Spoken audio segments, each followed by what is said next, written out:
word of the Lord. Thanks be to God. The word of the Lord. Thanks be to God.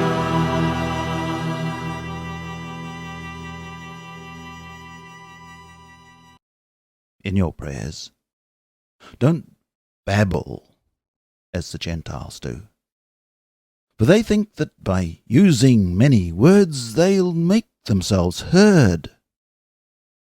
Don't be like them. Your Father knows what you need before you ask Him. So you should pray like this: Our Father in heaven, may your name be held holy. Your kingdom come, your will be done, on earth as in heaven.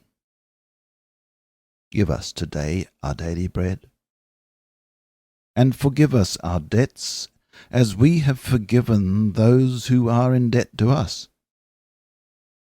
And don't put us to the test, but save us from the evil one. Let the words of my mouth and the meditation of my heart be acceptable in thy sight, O Lord, my rock and my redeemer.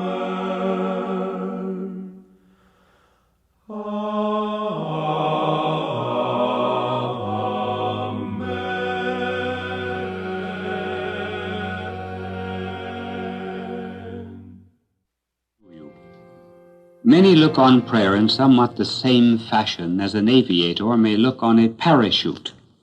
He hopes that he will never have to use it, but it may come in handy in case he has to bail out.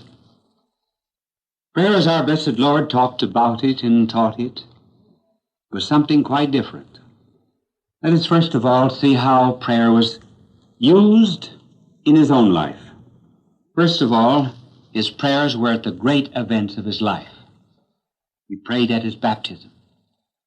He prayed before he chose the 12 apostles. He prayed also before Peter made the confession of his divinity. He prayed at the Transfiguration. He prayed in Gethsemane.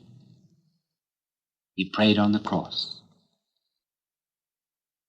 Then, in addition to these great events of his life, he prayed also in the course of his ministry. He prayed, for example, before the great conflict with the temple authorities. He prayed before giving the apostles the Lord's Prayer. He prayed when the Greeks came to him. And he prayed after feeding the 5,000. There were prayers that he said for others. He prayed for the 11. He prayed for the whole church. He prayed for those who nailed him to the cross. And in a very special way, he prayed for Peter. Now, taking out all that he said about prayer, what is prayer? Well, the best definition of prayer is that it is a lifting of the mind and the heart to God. To make it more simple, prayer is a dialogue.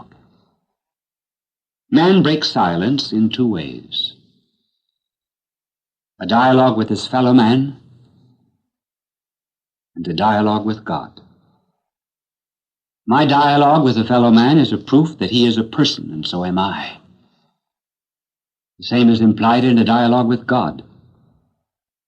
Both of these dialogues are fulfilled in the two commandments: love God and love neighbor.